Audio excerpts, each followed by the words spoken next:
Bater um papo sim. Nós temos, na verdade, boa noite a todos, muito obrigado pelo convite e vamos iniciar então um bate-papo bem bacana aqui para todos. Vamos lá, vamos conversar aqui. Nós temos vários segmentos no direito imobiliário, né? E um segmento que vem, de fato, ganhando destaque faz um tempo é a regularização de imóveis. Isso se dá porque no Brasil nós temos... Tá dando uma microfonia aqui, vamos ver. Isso se dá porque no Brasil nós temos pelo menos 70% dos imóveis são irregulares. Nós temos muitos imóveis irregulares aqui no Brasil, né? No Brasil todo, em alguns estados ainda a irregularidade chega até 72%, 73%. É muita coisa e é uma realidade no Brasil. Então, a regularização de imóveis nós temos ferramentas judiciais, ferramentas extrajudiciais e temos a ferramenta administrativa, que muitas vezes a gente esquece, né? Deixamos de utilizar por falta de conhecimento. E uma que eu falo é a REURB. Eu falo muito da REURB no livro Direito Imobiliário de AZ, o meu livro da editora Mizuno. A REURB é uma forma de regularizar imóveis com muita rapidez. Muitas vezes a gente não usa por desconhecer, por falta de receio de usar, mas todo município que tem uma comissão instituída de verdade de realização fundiária, é uma grande alternativa utilizar a REURB também para regularizar imóveis. Eu dou entrada, faço um protocolo na prefeitura, a comissão de regularização fundiária. Essa comissão vai dar o devido andamento. Se for deferido o pedido, vai ser feita uma certidão, chamada certidão de regularização fundiária. E, em regra, via prenotação, eu tenho que registrar isso. Tenho que registrar isso para conseguir gerar um título originário. Então, a REURB fica aqui como dica também de uma ótima forma para que possamos regularizar imóveis no Brasil também. Mas hoje, vamos conversar aqui sobre o uso capião e a adjudicação compulsória. E aí eu quero trazer para nós aqui essa discussão. Uso capião. Nós aprendemos quantas espécies, né, doutor? Na faculdade, né? 5. Acho que 5, 6, né? E olha lá, né? E olha lá, verdade. Os temas que eu queria tocar com o doutor, né? São os cursos que o doutor leciona, mencionamos 39, não é isso? Isso, é isso mesmo, porque no Brasil nós temos 36 espécies consideradas e 39 de outras ações, é verdade. Infelizmente, né, doutor? Pedi uma adega, doutor, aguardando aqui, ó, fazer o merchan do doutor. Oh, que honra! Momento oportuno para as dedicatórias, viu? Momento presencial, quando for possível, viu? Manuais indispensáveis para quem atua, vou deixar aqui uma dica para o pessoal que nos acompanha. Manuais indispensáveis para quem atua na área do imobiliário e do extrajudicial, que é o que nós estamos falando aqui hoje. Doutor, me perdoe. Imagina, eu que fico feliz da vida de saber que o doutor tem os livros. Olha que legal, o doutor tem um livro, a Advocacia Imobiliária de Sucesso, um livro muito legal, bem prático. E tem o Direito Imobiliário de AZ, muito legal. Parabéns, doutor, muito obrigado, fico feliz. Quando vier aqui no bairro do Ipiranga, próximo a São Caetano, me avisa, vamos tomar um café e vou fazer uma dedicatória nesses livros, tá bom? Não tá longe. Vamos tomar um cafezão, sim. Eu ganhei um amigo para a vida aqui, que precisar de mim, tô aqui, tá bom? Quando nós falamos aqui, gente, da regularização de imóveis em relação ao uso capião, infelizmente, nós aprendemos na graduação 5, 6 espécies para curso da OAB também. Isso é muito pouco. É muito pouco porque no Brasil nós temos pelo menos 36 espécies reconhecidas e pelo menos 39 existentes, eficazes, né, com ações distribuídas. Então é muito pouco, acaba sendo uma judiação. Nesse cenário, o que eu quero trazer para vocês? Nós temos espécies que muitas vezes são desconhecidas, mas fazem toda a diferença, como o uso capião de coisa própria. Muitas vezes o nosso cliente, o seu cliente, ele não consegue regularizar o imóvel dele 100%, ele não consegue ter a matrícula 100% no nome dele. Ele consegue ter 80%, 50%, 20%, 10%, mas não consegue a integralidade da matrícula. E você fuça de um lado, fuça de outro, tenta adjudicação, tenta isso, tenta aquilo, não resolve. Então, uma saída interessante seria o uso capião de coisa própria. Você que é advogada e advoga também para cultos religiosos, igreja, existe um uso capião específico, que é o uso capião paroquial. Você consegue fazer o uso capião com 2 anos de posse. 2 anos de posse, 3 anos de posse, você consegue fazer o uso capião. Então basta você provar que aquela área é utilizada para cultos religiosos de qualquer gênero. Lembrando que o Brasil não segue uma religião. Então, olha que outra espécie de uso capião interessante. Outra espécie esquecida também é o uso capião, chamado uso capião de vício registral. Quantos imóveis no Brasil nós temos que não tem registro em lugar nenhum? Não tem matrícula após 76, não tem transcrição antes de 76, uma judiação. E o uso capião que é muito interessante para regularizar esse tipo de imóvel é o uso capião de vício registral. Também o uso capião interessante. Outro uso capião que muitas vezes o colega, advogado deixa de utilizar por falta de conhecê-lo é o uso capião de servidão, ou servidão predial. No Brasil, São Paulo, né, nós temos muitos empreendimentos imobiliários que do lado é um shopping, então a entrada é do shopping, que foi um acordo com a construtora e deixa de ser, é muito comum isso. E o que vai resolver essa situação de fato é o uso capião predial ou de servidão.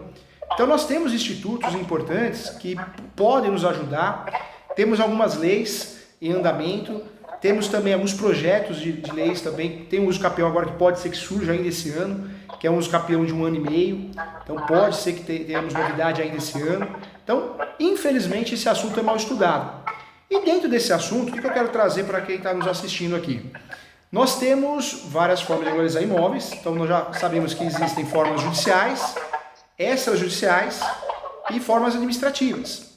Dentro desse estudo, a uso capião é uma forma originária de adquirir propriedade. Eu preciso ter posse, mansa e pacífica e animus domini. Cuidado em relação à posse, grandes alterações importantes, hein?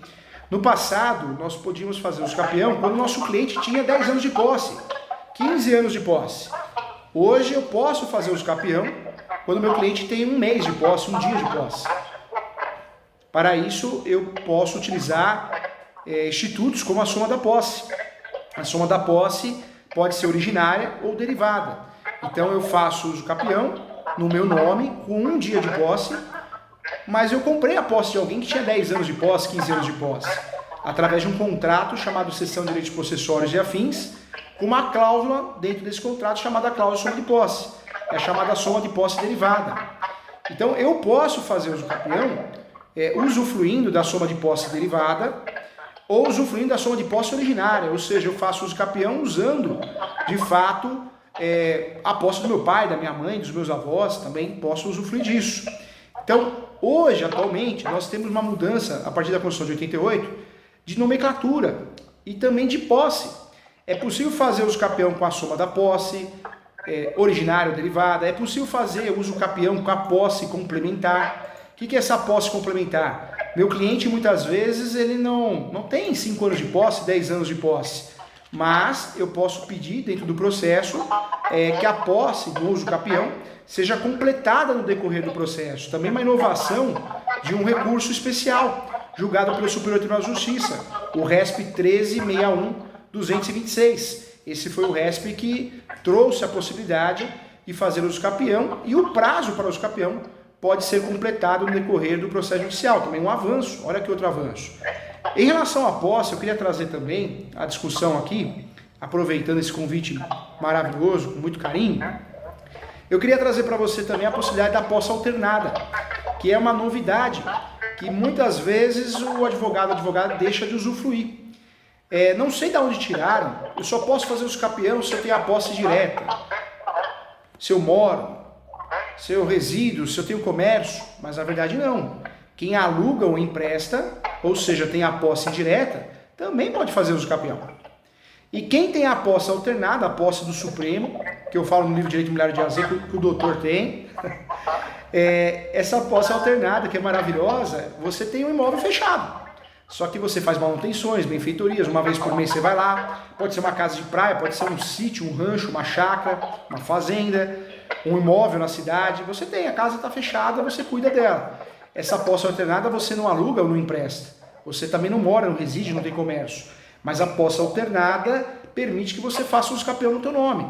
Então nós temos aí diversas discussões e temas novos, que muitas vezes o advogado ou advogada, quando desconhece, ele acaba dispensando o cliente ou deixando de resolver uma questão própria, né? Uma questão própria porque muitas vezes o advogado também usufrui desses instrumentos para poder regularizar o imóvel. Outro avanço que eu trago também, outra novidade em relação ao uso capião, de fato, é o julgado do Superior Tribunal de Justiça, que entendeu, através do RESP, 1631, 859, ser possível, plenamente cabível ao uso capião de um dos herdeiros, que já reside no imóvel, sem objeções dos demais. Então, aquele herdeiro que tem a posse exclusiva, que tem a posse com gestão exclusiva, só ele paga as contas, se ele tem todos os requisitos do uso capião, posse, lance pacífico, queremos nome, é possível ele fazer o uso capião e ter sucesso. Já tem não só esse julgado, mas vários hoje. Então, também é algo que merece atenção especial. E eu traria, para que de fato esse encontro seja um encontro brilhante, um encontro bem proveitoso para você que está nos assistindo, e você merece isso, porque eu sempre falo que é fácil copiar na internet, é fácil fazer copia e cola, é fácil falar mal da profissão, né, doutor? Mas quero ver você estar aqui, ó, com a gente, aqui esse horário, ó, né? Todo mundo tem obrigações, tem filhos, mas... Só os guerreiros.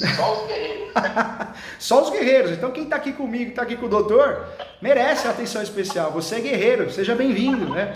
E eu quero trazer também a novidade, muitas vezes muito mal divulgado, muito mal falado. Eu diria que nós compramos um ditado pronto da graduação, que é a impossibilidade absoluta de fazer uso capião de imóvel público. A faculdade de Direito, o curso de Direito, nos vendeu isso. A primeira pessoa que fala isso para nós é o professor de Direito Civil. Eu costumo dizer que na faculdade, na graduação, muitas vezes os professores não advogam, né? Muitas vezes dá aula de manhã, tarde e noite, não tem tempo para advogar. Até é escrito na UB, mas não tem tempo, não dá para advogar porque dá muita aula. E isso acaba impactando sim nas questões práticas que são tão diferentes da teoria. É possível o capião de imóvel público? Sim, em diversas situações. Nós temos a situação do uso capião de imóvel público de patrimônio desafetado. Então você muitas vezes é contratado por um cliente, ele está te falando que o imóvel foi um imóvel público, e você está falando para ele, não pode, não cabe uso capião. Mas cabe, está pacificado, temos várias decisões do Tribunal de Justiça de São Paulo e de outros estados também, que cabe o uso capião de imóvel público desafetado. Então, é importante também discutir isso. Outros pontos também, imóvel público sem destinação social, imóvel público que não seja de destinação de todos. Então, o imóvel é do Banco do Brasil, é da Caixa Econômica, o imóvel é da União, Estado, município, mas nunca foi utilizado como uso específico, uma escola, uma autarquia, uma prestação de serviço, nunca foi usado, completamente abandonado. Nós já temos várias decisões no Brasil nesse sentido também. Então venderam para nós um texto pronto, que aparece na Constituição Federal e também no Código Civil, mas deixaram de analisar corretamente qual é o bem público. É de destinação de uso comum de todos? É o bem público especial? É o bem público de uso comum de todos ou de dominical, abandonado? Então, essas classificações, de fato, vão também nos ajudar a estudar e, de fato, na prática, fazer os capião de bem público. Outra decisão que eu quero trazer também, que eu acho que merece quem está conosco aqui, como diz o doutor, os guerreiros, é a possibilidade de uso capião de CDHU. Doutores, doutoras, muita atenção em relação a isso. O que tem de advogado dispensando, e às vezes o advogado, ele também precisa regularizar o imóvel dele CDHU e não faz. Porque ele continua acreditando na graduação no que venderam para nós. Informação pronta. É possível sim o uso capião de imóvel de CDHU. Nós temos várias decisões importantes. O TJ, Tribunal de Justiça de São Paulo, já decidiu em relação a isso. Não foi uma ou duas vezes, foram várias vezes. Nós temos até vários números de processo. Acho que o mais recente é o 215.657. 215.657.71, 2019, 826.0005, vou repetir, 215.657.71, 2019, 26.005. Esse também foi um dos últimos julgados. Então, nós temos a possibilidade sim de fazer uso capião de imóveis de CDHU. Então, olha que inovação, algo importante. Inclusive, uma recente decisão afastou uma reintegração de posse da Companhia de Desenvolvimento Habitacional. Então, nós tivemos uma decisão muito importante nesse sentido, que afastou a reintegração de posse. Então, são novidades que o advogado, a advogada, precisa conhecer, precisa amadurecer para poder orientar bem o seu cliente. Então, eu quero, antes de entrar na educação compulsória, deixar claro aqui que o uso capião precisa ser bem estudado, é muito mal estudado. O uso capião nós aprendemos 5, 6 espécies, hoje está na modinha de cursos de regularização de imóveis, né? E doutor, eu vejo que os alunos às vezes pagam caro, né? Pagam R$3.000, e você vai ver aquele curso deixa a desejar porque é uma afirmativa, é caro, Caro, né, doutor? E você paga 3, 4, 5 mil reais, onde o curso te ensina 5 espécies de usucapião, né? Na verdade é uma revisão. E ainda muitas vezes a pessoa afirma, ela afirma que não é preciso aprender as 36 espécies, é bobagem. Não deixe alguém subestimar a sua inteligência não, doutores, não faça isso. Já pensou se um médico pensar assim? Não, tem 2 procedimentos, já tá bom, viu? Tem 15, mas eu quero aprender os outros não. 2 tá bom. Você deixaria seu filho fazer uma cirurgia com um médico que pensa assim? Um médico, uma médica? Então cuidado, né? Não cai em golpe. Inclusive hoje também está indo muito para o lado, né? Os grandes honorários, faça o curso e ganha grandes dígitos. Cuidado com isso também, gente. Eu acredito muito como professor há muito tempo, dando aula todo dia, aula, palestra, inclusive aos sábados, pela ESO, Escola Superior Universitária, pela FGV. Eu acredito muito que nós temos que nos atualizar sempre, mas não dá para você fazer um curso que prometa que você vai ganhar dígito, dinheiro, isso não existe. Advogada, não cai em golpe, senão você vai ficar frustrado. Você vai perder o dinheiro e falar assim, eu fiz um curso que me prometeram dígitos e não ganhei. E é a realidade, porque o estudo é a cada dia, é toda hora, é uma escadinha de cada, é um degrau de cada vez entre essa escada. Cuidado com isso. Vamos lá. Dentro dos nossos estudos aqui, o que tem que ficar claro? Usucapião é a forma originária de adquirir propriedade. Originária. Inclusive, tem um livro do professor Júlio, um livro meu, vermelhinho, que é o Usucapião. Eu não tenho ele aqui, mas é um livro bem legal também. É um livro, a capa vermelha da editora Mizuno, que eu falo de todas as espécies de usucapião. Então é bem bacana. Tem esse, tem o azulzinho é o usucapião extrajudicial. Também muito legal, eu aponto cada espécie. Em relação à regularização de imóveis originária, o usucapião sempre foi uma grande alternativa. Outra situação que eu sempre trago também para os advogados, querendo o bem de vocês, que eu vejo muita gente falando, o usucapião é a última alternativa para regularizar um imóvel. Não é não. Você vai me desculpar, não é a última alternativa, é a primeira. Quando o nosso cliente tem todos os requisitos para fazer o usucapião, nós vamos buscar, através do usucapião, regularizar esse imóvel dele, dela.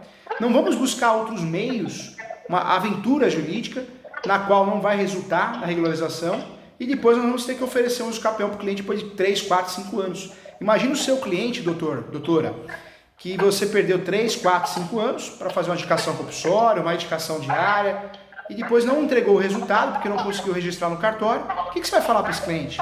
Porque já não fez o usucapião, que é uma forma originária, e normalmente nós temos a abertura de uma matrícula ou o registro da sentença como forma originária, né? Então, cuidado com as nossas escolhas, hein? O usucapião não é a última alternativa, mas sim a primeira quando o cliente tem todos os requisitos.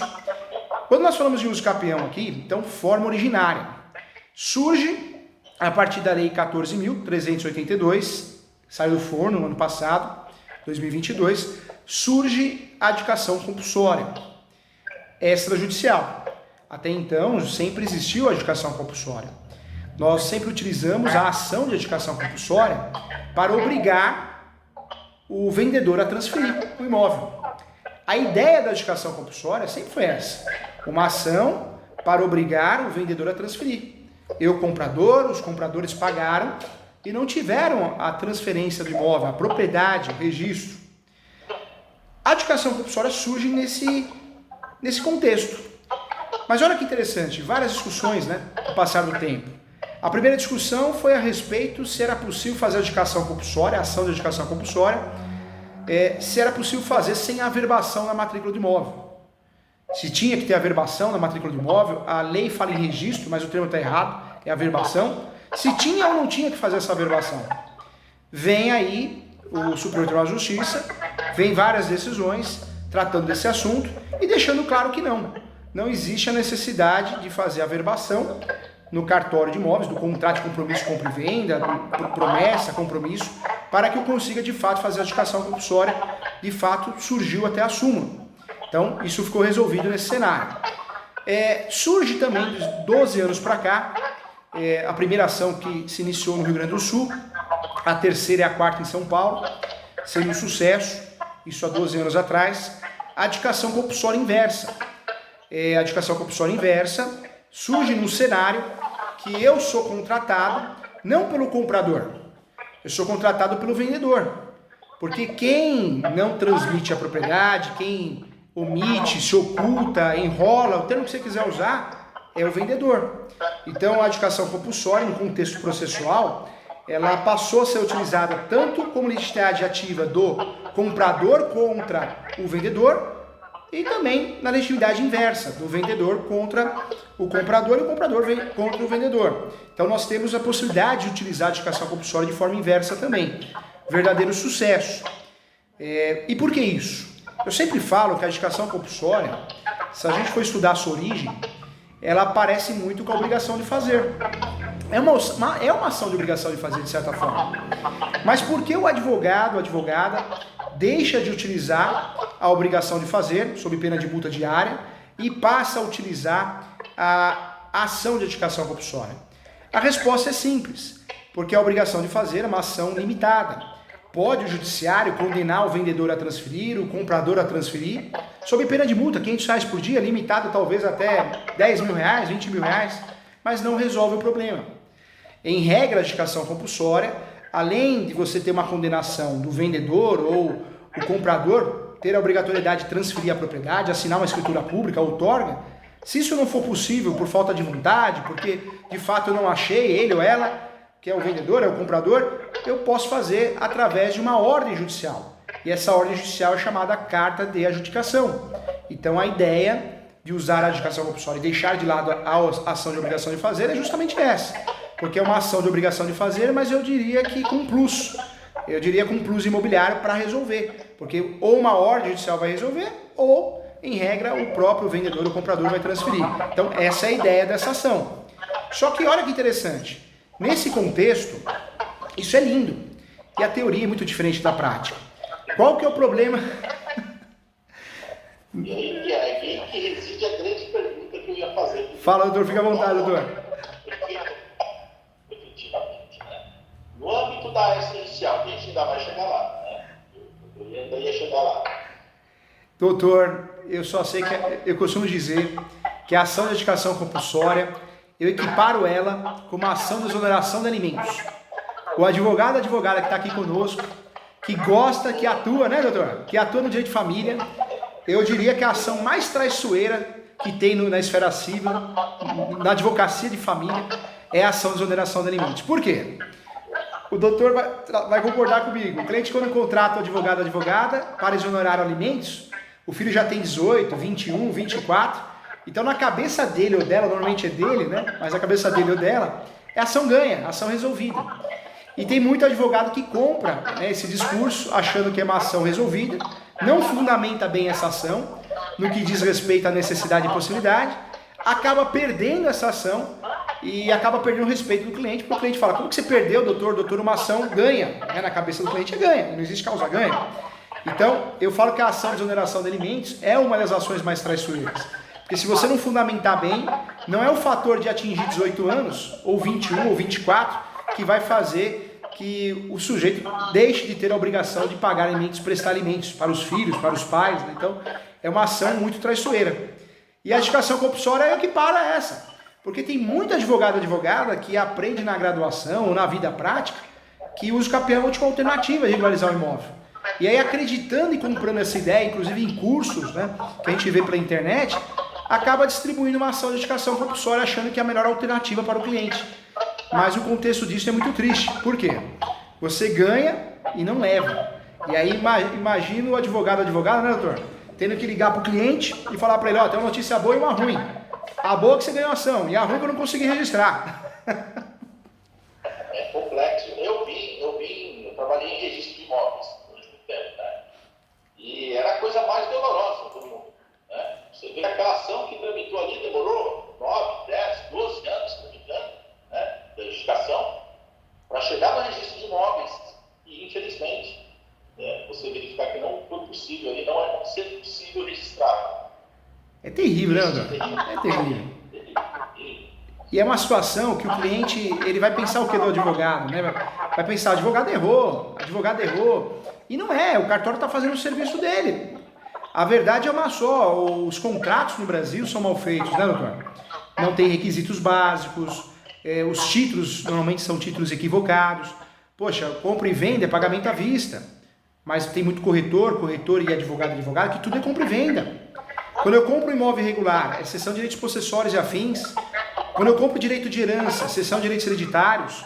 Então nós temos um contrato para cada situação.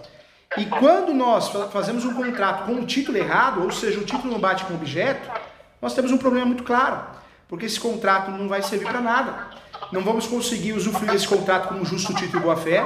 Tem muita ação do usucapião que exige justo título e boa-fé, inclusive o usucapião ordinário. Mas esse contrato, se eu junto esse contrato como justo título e boa-fé, tentando, né, cumprir requisito para usar um usucapião que o lapso temporal seja menor, eu não vou conseguir, porque o Poder Judiciário, a juíza vai fazer o quê? Vai falar que esse contrato não tem eficácia como justo título e boa-fé e eu acabo perdendo a ação. E muitas vezes também ganha ação, mas o cartório, eu falo que todo mundo erra, somos seres humanos, mas quem erra menos é o cartório, né, doutor? Eu costumo dizer que o cartório de imóvel pode até errar, mas erra menos. Eu tenho um caso prático, que esse caso eu uso nas aulas também. O advogado fez um inventário judicial e o pai morreu no sábado de manhã e a mãe à tarde. E ele fez um inventário judicial só e alegou a morte por comoniência, morte simultânea. O que aconteceu? O juiz deu, expediu o formal de partilha. Quem descobriu o grande erro foi o cartório. A hora que chegou no cartório de imóveis, o cartório de imóveis falou, opa, tá errado isso aqui. Comoriência morreu ao mesmo tempo, eu não sei quem morreu primeiro. Desastre, navio, avião, carro. Agora, se um morreu no sábado de manhã, outro no sábado à tarde, não é comoriência. Tem que ser feito 2 inventários, né? E aí o cartório negou. Aí eu lembro que o advogado fez um baita de um escândalo. O advogado fez suscitação de dúvida, falou que ia fazer mandado de segurança e acabou não dando em nada, né? Como que nós consertamos isso? Fomos fazer um outro inventário, só que extrajudicial, onde nós fizemos 2 inventários, né? Então, olha como o cartório, a gente reclama, mas o cartório ele confere de verdade. Então, por isso o cartório erra menos, né? É a função dele e ele acaba executando bem, né, doutor? Diferente de um juiz, uma juíza, respeitando os bons profissionais, que erram muito, né? A gente vê muitas sentenças de divórcio. Poxa, tá bem claro lá na petição, na exordial, que não tem filhos. E aí sai aquela sentença copia e cola, os filhos não querem pensão. Que filhos, né? Aí você tem que fazer embargo de declaração. Então, o judiciário, diante de tanto serviço que tem, acaba errando muito, né? Cometendo erros que atrapalham as partes dos advogados. Então, o cartório, nesse cenário, é quem menos erra. Por isso, o advogado, fica até a dica para o advogado e advogada que está aqui conosco, não adianta, doutor, doutora, você querer brigar com um cartório sem razão, sem ter uma fundamentação. Tem muitas situações que são ilusórias. Ah, eu vou fazer suscitação de dúvida e dúvida inversa, tá? Mas você tem tese para isso? Você vai perder mais 3 anos. Então, vamos fazer um cálculo aqui. Você, advogado, optou em fazer a adjudicação compulsória judicial. Agora tem o extrajudicial, nós vamos conversar sobre isso. Você perdeu 3 anos. Ganhou ação. Quando foi fazer a prenotação, registro no cartório de imóveis, o cartório de imóveis negou. Aí você vai virar para o seu cliente depois de 3 anos, vai falar para ele, ó, agora nós vamos fazer o seguinte, eu vou fazer uma suscitação de dúvida, ou dúvida inversa, porque o cartório não quis registrar, então eu vou recorrer da decisão do cartório. Vai demorar mais 2, 3 anos, que é a média, e aí o que vai acabar acontecendo? Vai perder de novo. Aí você vai fazer o quê para o cliente? Vai oferecer um mandado de segurança? Vai perder de novo? Então cuidado. Eu sempre falo que a advocacia, gente, vamos trabalhar uma forma de estudar, se atualizar constantemente, e humildade também. O ego, não deixa o ego na advocacia te fazer mal. Inclusive o professor estava na Claro, fui pegar um outro aparelho que eu tinha direito lá na Claro, isso ontem, né? E tinha uma advogada discutindo com os funcionários da Claro e ela puxou a OB e fez assim, ó, eu tenho a OB, o senhor sabe o que ele está falando? E a gente fica pensando, que vergonha, né? Que triste isso. Então, cuidado, advogado, vamos trabalhar o nosso ego, controlar, vamos deixar claro que a profissão, a nossa classe precisa ser mais unida, vamos deixar claro que a gente precisa estudar todo dia, vamos deixar claro que a gente tem que especializar, quem faz tudo acaba não atuando em nada, vamos respeitar o colega, para de falar mal do colega, muitas vezes o colega fala mal de você, você fala mal do colega, você inventa coisas, situações que não existem, achando que vai captar o cliente, e você está colocando o seu colega, ele ou ela, em risco de vida. Tenha respeito, a palavra que está faltando na nossa profissão é isso, respeito, humildade, controle de ego. É muito importante a atualização. Quantos advogados fazem audiência e muitas vezes na audiência o juiz faz o que quer? Faz o que quer porque ele percebe o advogado do outro lado que não sabe o que está fazendo. Então vamos estudar mais, vamos atualizar. Hoje tem o YouTube, quem quiser se inscrever lá no meu canal do YouTube, professor Júlio César, tem muitas aulas à disposição, aulas da FGV, aulas da Escola Superior Universitária, quando possível eu posto, de forma gratuita. A Escola Superior Universitária também tem vários cursos gratuitos. Quem tiver um tempinho, entra lá, www.portaleso.com.br, vários cursos gratuitos, petições simples as mais complexas, pós-graduação com um valor a menos de R$1.000. Então, só não estuda, gente, quem não quer. Não é mais a questão financeira, né, doutor? Ó, essa live aqui da UB que nós estamos fazendo com muito carinho.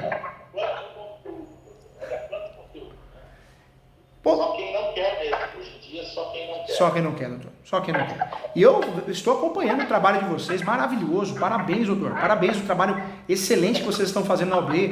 Um trabalho sério, um trabalho decente, um trabalho com amor. Eu vejo uma palestra, uma live atrás da outra, assuntos, profissionais com propriedade sobre o assunto. Mas o que está acontecendo hoje na advocacia, gente? Muita gente não quer mais estudar, acha que passou na UB e acabou. Ou acha que vai fazer um curso milagroso, que você vai atingir os grandes honorários da advocacia com 6 horas de curso, 10 horas, 12 horas. Isso não existe. Né? Cursos que prometem 10 dígitos, 100 dígitos, R$500.000 no primeiro ano. Eu fico pensando que absurdo, porque o advogado acaba fazendo um curso desse e fica frustrado e acaba abandonando a profissão advogado. Cuidado, hein? Muita gente, muito aventureiro, né? Muito aventureiro e muita gente querendo vender curso, virou vendedor de curso. Mas tudo virou, todas as profissões isso está acontecendo, os coaches, né? Então cuidado com isso. Acredite no quê? No estudo, na atualização constante, se esforce, tenha disciplina, se especialize. Pode ter certeza que o sucesso na advocacia vai bater na tua porta. Tudo é questão de tempo, mas não tenta pular o degrau que você vai cair de cabeça e vai se machucar. Vamos lá, olha só, dentro desse contexto que a gente está conversando aqui, não adianta você fazer uma situação de dúvida inversa contra uma nota devolutiva que indeferiu o registro da carta de justificação. Talvez a melhor opção deixe de lado o ego e faça uma ação de escapião. Porque você vai perder mais 3 anos, 2 anos com suscitação de dúvida inversa, mandado de segurança que não vai dar em nada. Cuidado, hein? Uma saída inteligente talvez você analisar se é possível o escapião. Se for possível o escapião, deixe de lado a adjudicação compulsória. Com muito carinho, com muita propriedade no assunto. Se você vê que tem os requisitos para usufruir de uma adjudicação compulsória, aí é diferente. Contrato bem feito, recibo de pagamento, independente de averbação ou não, um contrato bem elaborado. Aí talvez você possa até pensar numa adjudicação compulsória. Mas analise, o primeiro juiz da causa é você, doutor, é você, doutora. Você não pode jogar na mão do cartório. Muito cuidado em relação a isso. Esse estudo, e essa dica que eu trago para você também vale para uso capião extrajudicial. Tem muita gente vendendo o uso capião extrajudicial como se fosse algo fácil. O professor Júlio que vos fala aqui, eu fui o 3º advogado no Brasil, 3º, segundo a revista Grandes Nomes do Direito, segundo a UB Nacional, eu fui o 3º advogado a conseguir fazer um registro público de uso capião extrajudicial. Acho lindo, acho maravilhoso, queria que todos os meus usos capiões aqui do escritório fossem feitos dessa forma. Mas não é, gente, não é. Eu diria com muita propriedade, de cada 100 casos que nós vamos usar o uso capião, 97 ou mais, dependendo do estado e do município, são casos de uso capiões judiciais. Porque o brasileiro, quando procura o advogado ou a advogada para fazer uso capião, ele já está na iminência de litígio. Já foi notificado, já foi citado, boletim de ocorrência, briga, ação possessória, ação petitória, então já tem litígio. Se tem litígio, não dá para fazer uso capião extrajudicial. Outro ponto importante também, o brasileiro quando procura o advogado ou advogada para fazer uso capião, ele não tem todos os documentos, porque ele até paga a água e a luz, mas não passou para o nome dele, não passou o condomínio, não passou o IPTU, o ITR, porque é normal, é cultural. Então nós normalmente não temos todos os documentos ou muitos documentos. Nós precisamos de um uso capião judicial para poder instruir melhor o processo. Qualquer situação que seja polêmica, use o capião judicial. Use o capião de bem de família, use o capião de herança, use o capião público, porque nós temos no judicial a possibilidade de instruir melhor o processo. Se o nosso cliente tem documentos, ótimo. Se não tem, dá para pedir o agendamento de uma audiência de instrução e julgamento para a apresentação das provas orais, testemunhas, depoimento pessoal das partes, diligência, antecipação de perícia, inspeção judicial. Sem falar que o uso capião extrajudicial, eu preciso ter, além dos documentos, eu preciso também ter a planta nova. Diferente do uso capião judicial, que eu uso uma planta antiga, apenas um croquis, e acaba resolvendo a situação, porque nós vamos ter uma perícia. Então, hoje nós vivemos um momento que todo mundo quer ser especialista em legalização de imóveis e está fazendo besteira. está atrapalhando, prejudicando o seu cliente e está prejudicando principalmente você, a sua carreira, doutora. Porque está aprendendo errado, está usando instrumentos não qualificados e está tentando levar tudo para o cartório.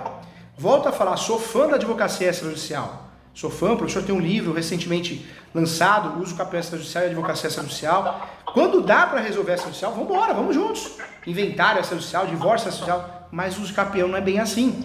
Normalmente o uso campeão tem que ser judicial, porque nós vamos trabalhar com a súmula 237 do Supremo, usar o uso campeão em matéria de defesa, fazer uma verbação premonitória para evitar um leilão, ou a arrematação de um leilão. Vamos fazer o uso campeão para fortalecer o embargo de terceiro. Então, cuidado. Outro ponto também, os cartórios ainda são conservadores. Muitos cartórios no Brasil todo ainda continuam falando não para o uso campeão extrajudicial. Por quê? Porque emolumentos, diante da responsabilidade do cartório, os emolumentos são considerados baixos, né? Não são grandes emolumentos que o cartório ganha diante da grande responsabilidade. Então, ponto importante também.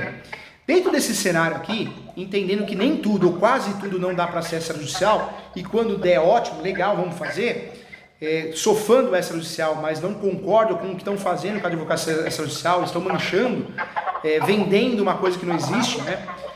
Então, cuidado, faça uma análise cuidadosa, seja cuidadoso na sua análise, doutora. Perceba que muitas vezes quem promete extrajudicial é o próprio cartório. Alguém de cartório, não é bem assim. Quem está de fora como advogado, sabe, advogada, que você tem que enxergar fora do cartório. Então faça esse exercício, vai te ajudar. Ponto importante que eu quero trazer para você. Use o campeão extrajudicial, é interessante, é uma forma originária também de adquirir propriedade, mas quando você pensar em fazer uso do campeão extrajudicial, talvez agora você tenha uma opção nova, né, que é a dedicação compulsória extrajudicial. Por quê?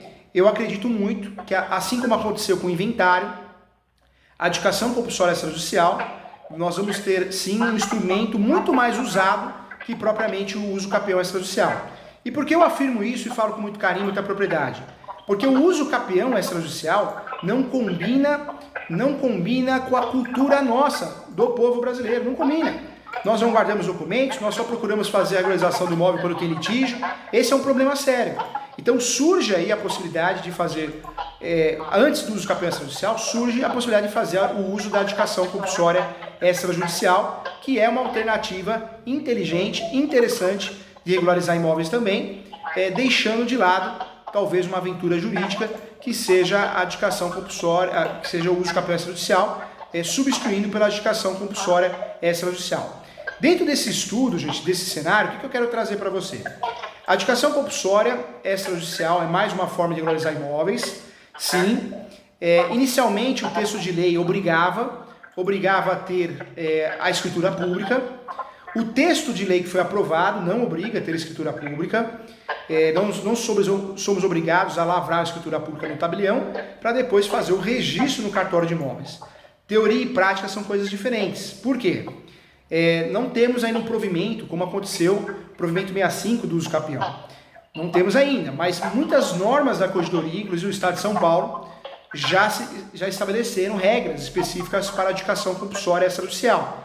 E além de São Paulo e outros estados, nós temos pelo menos 12 estados que já estabeleceram essas regras, exigem sim escritura pública. Então, a lei fala que não, diferente do projeto inicial, mas de fato hoje está pacificado no Brasil todo, que se você for tentar fazer a dedicação compulsória extrajudicial, existe a necessidade sim da escritura pública lavrada pelo tabelião de notas. E professor Júlio, mas não vale a pena tentar? A lei fala que não? Eu volto a falar, não vale a pena comprar briga desnecessária. Eu nunca vou esquecer um caso também, professor que faz muita mentoria para advogados e advogadas. Uma advogada, doutor, ela me procurou para fazer mentoria, e qual que era a discussão? O cartório exigiu que fosse feita a atualização dos atos constitutivos. Senão não ia registrar. O cliente dela era o vendedor, ele precisava vender a propriedade de 2 milhões. Ela estava prejudicando o cliente dela.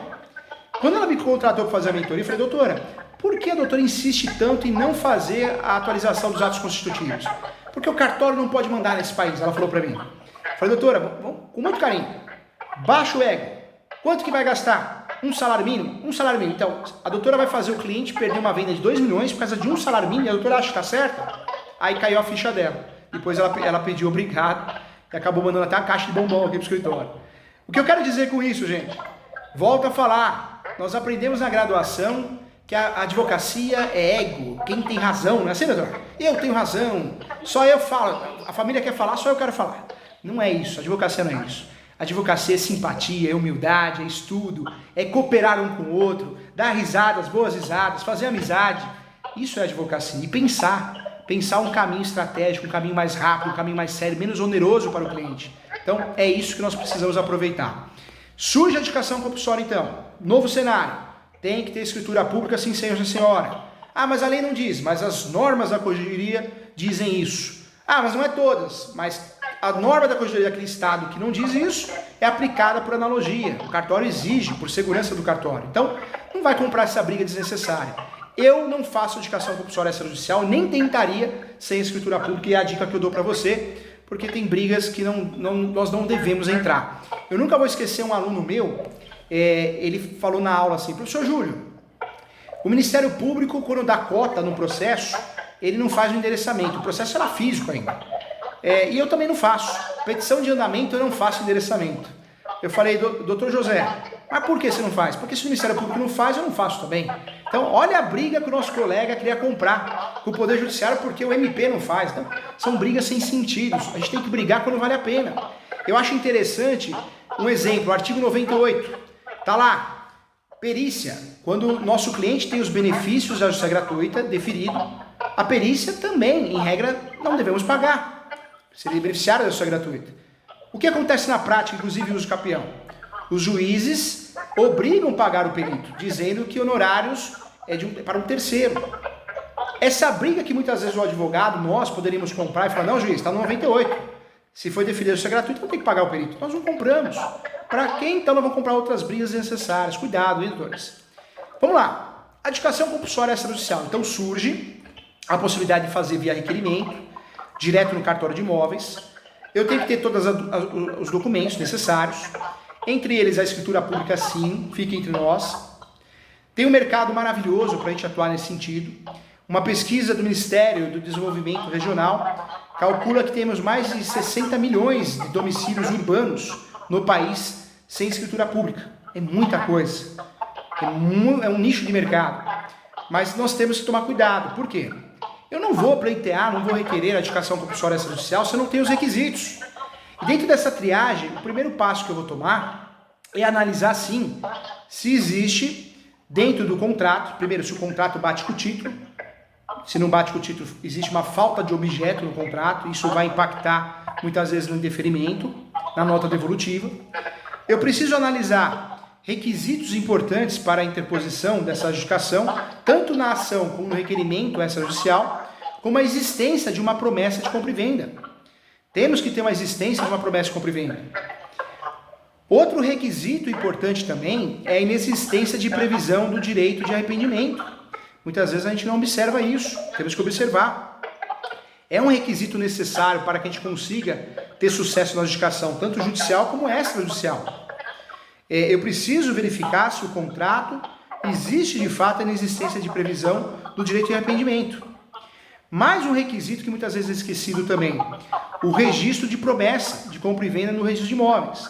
Claro que nós vamos ter aí um atrito com a súmula 239, que esclarece muito bem que o direito de adjudicação compulsória não se condiciona ao registro de compromisso de compra e venda no cartório de imóveis. Mas é importante analisar se eu tenho ou não tenho, porque se eu tenho, pode ter certeza, apesar de não ser obrigatório, facilita muito o contexto para eu conseguir o deferimento. Então, são situações que nós devemos analisar para que a gente possa usufruir dessa lei nova 14.382.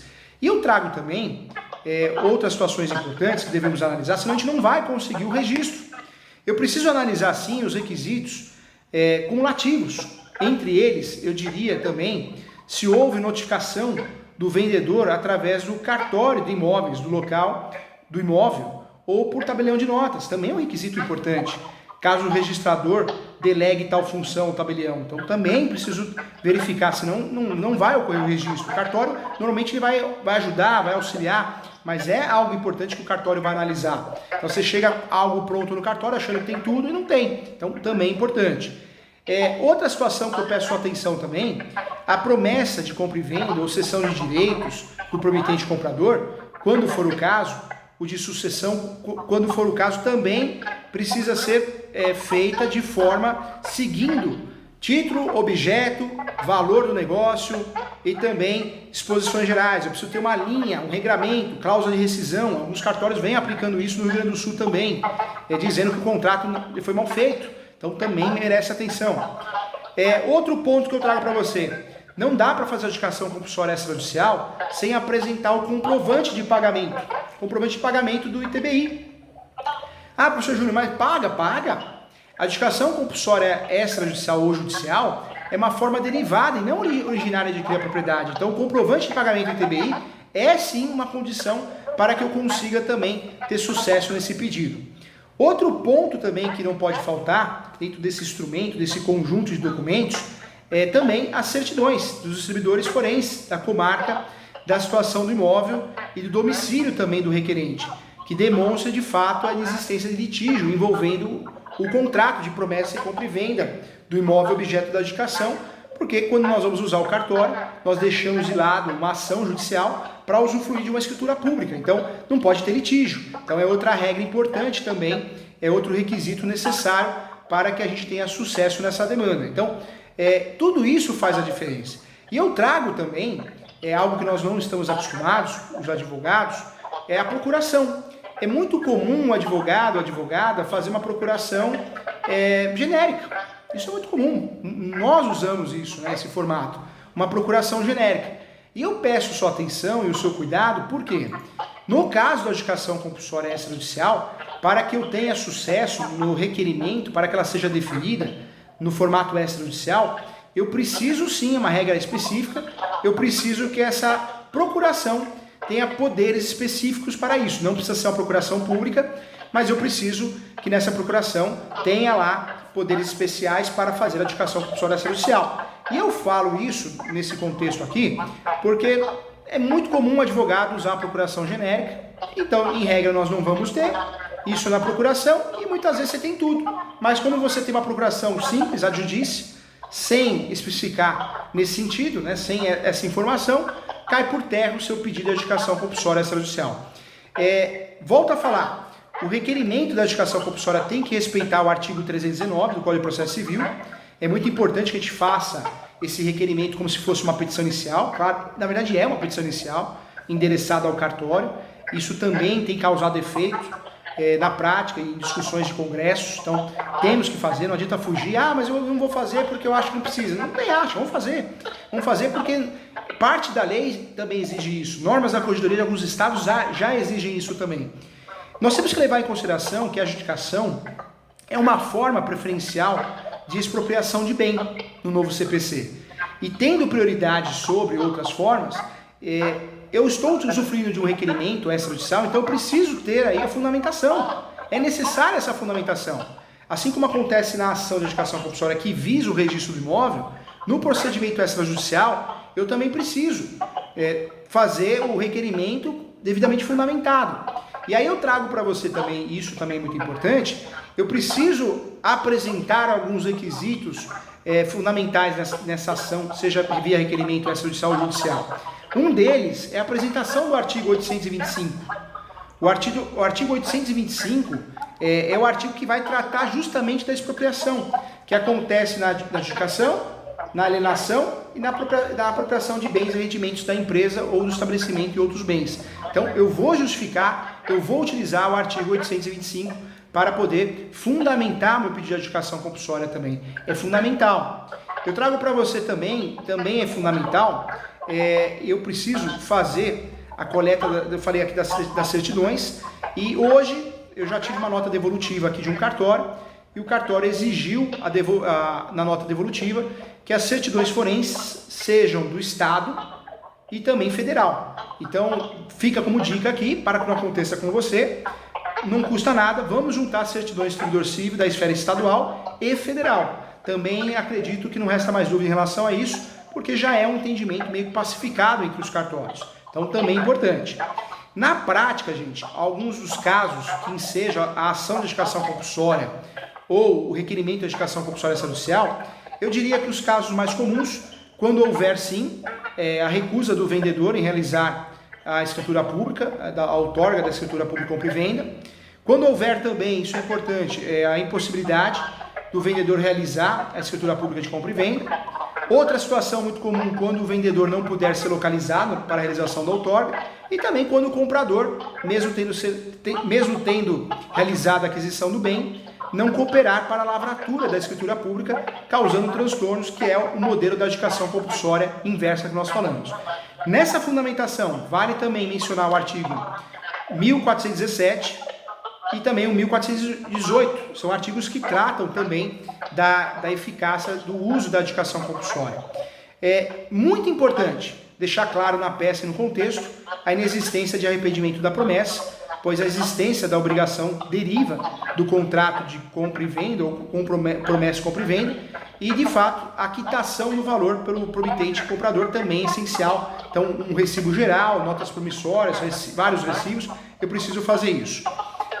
Eu quero trazer para você que está nos assistindo também é muito importante falar, qual seria o prazo prescricional para eu requerer a adjudicação compulsória extrajudicial e também a ação de adjudicação compulsória. Também eu acho que é objeto de muita dúvida e também vai ser algo, já é algo que o cartório analisa de forma primária antes de dar andamento. Então é algo que muitas vezes o advogado vai ficar rendindo, o advogado ou advogada, por falta de conhecimento.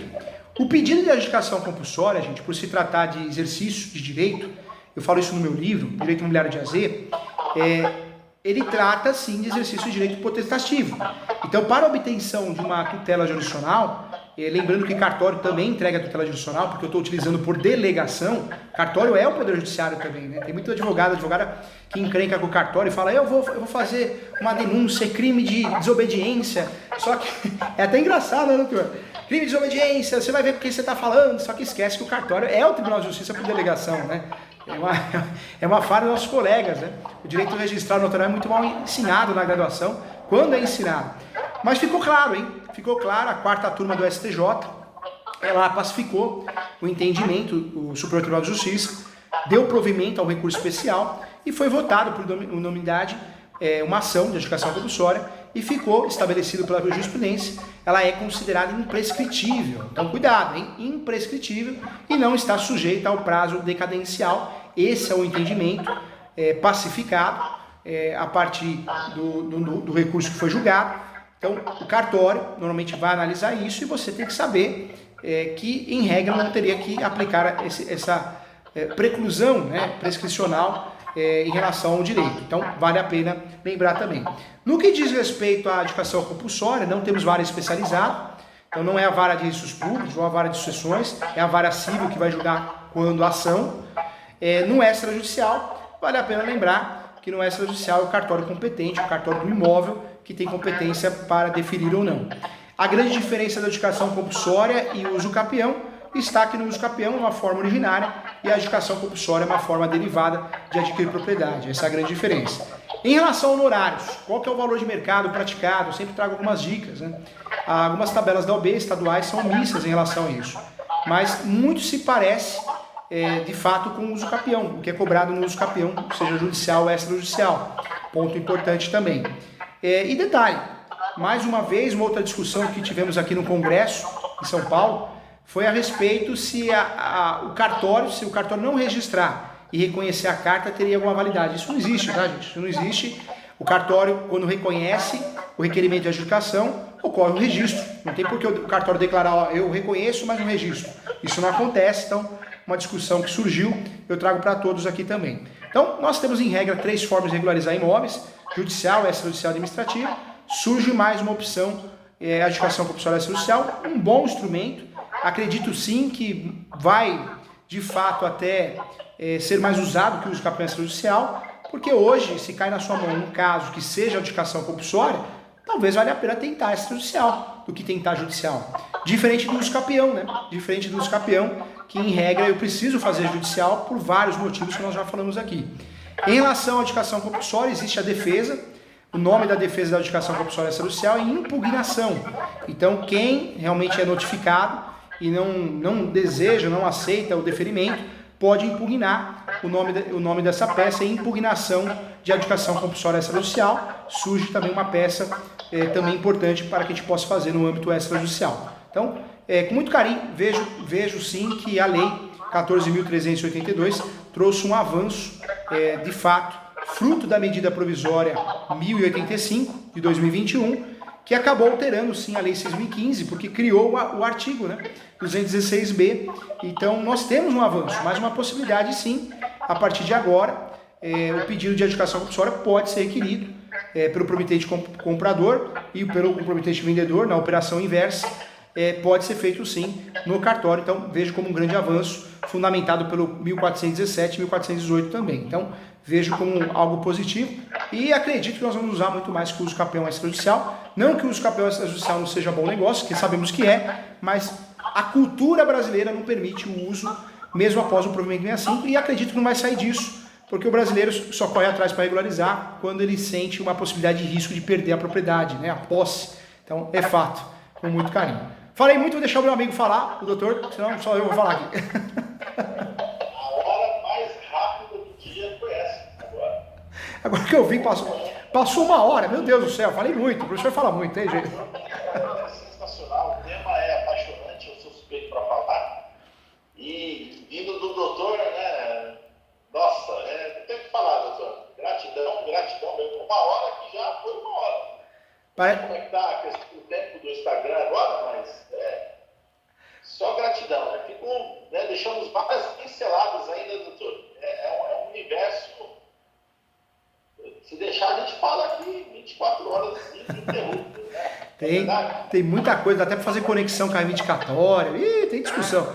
Mas eu volto, se o doutor me convidando, eu volto para a gente discutir outras coisas. Desde já o convite, doutor. Eu quis laçar o doutor para trazê-lo presencialmente, mas ainda, quem sabe esse ano ainda. Vai dar certo, a gente vai conseguir. Quero agradecer mais uma vez, muito obrigado, em nome da diretoria, mais uma vez, do doutor Jaime, do doutor Matheus, em nome de todos os membros da comissão, de todas as comissões, pessoal que nos ajuda muito também, inclusive com a audiência. E só agradecer, doutor. Agradecer a chance, a oportunidade e essa aula sensacional, sem palavras. Passou rápido, Passou rápido.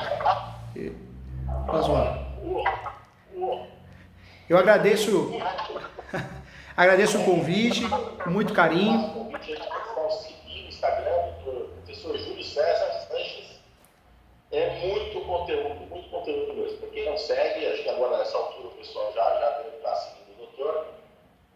Muito obrigado, doutor. Só gratidão, viu? Eu agradeço. Quem tiver a possibilidade de ler meus livros, as obras, como o doutor é estudioso demais, parabéns. Direito imobiliário de AZ, uso capião. Então, muito bacana. Advocacia imobiliária de sucesso. E vários outros livros também à sua disposição. Então, continue acompanhando. Quem quiser conhecer o trabalho, muito bacana, tá bom? Também convido quem quiser fazer pós comigo. Eu sou coordenador da pós da FGV, mas também sou coordenador da pós da ESO, da Escola Superior Universitária. Eu indico muito a ESO, por quê? Porque o valor é muito bacana, é menos de R$1.000, Diferente de uma outra pós, você vai pagar 13. Na época achei que até que ia ser dispensado, pela instituição, quando lançaram uma pós com valor tão diferente, mas não, eles entenderam numa boa, falaram, não, professor Júlio, você tem público para tudo. E aí a minha ideia era essa, a gente trazer um curso de alto nível, os mesmos professores que estão aula comigo lá dão aula aqui, a carga horária é até maior da ESO, só que você paga 958 para fazer uma pós. E tem muito curso gratuito, www.portaleso.com.br. ESO é a Escola Superior Universitária. Curso prático do professor, que ocorre ao sábado de vez em quando, Verdade, doutor, verdade. O professor, uma vez por mês, eu faço um curso em São Paulo, perto da estação do metrô Ipiranga, da linha verde, onde fica localizado o escritório. Nós temos um auditório aqui, uma sala de aula, e eu uso para poder lecionar uma vez por mês um curso prático. Normalmente uso capião, organização de imóveis, adjudicação compulsória, leilão. É um sábado o dia todo, onde nós ficamos aqui, tomamos café, comemos pão de queijo, mas a gente aprende muito e discute casos práticos. E aprende, que é mais importante. Que é mais importante. Verdade. Doutor, mais uma vez, gratidão, sempre. Muito obrigado. Eu agradeço, um grande abraço, tem um amigo aqui para a vida, tá bom? Fica com Deus. Tchau, doutor. Até mais. Tchau. Obrigado pelo tempo.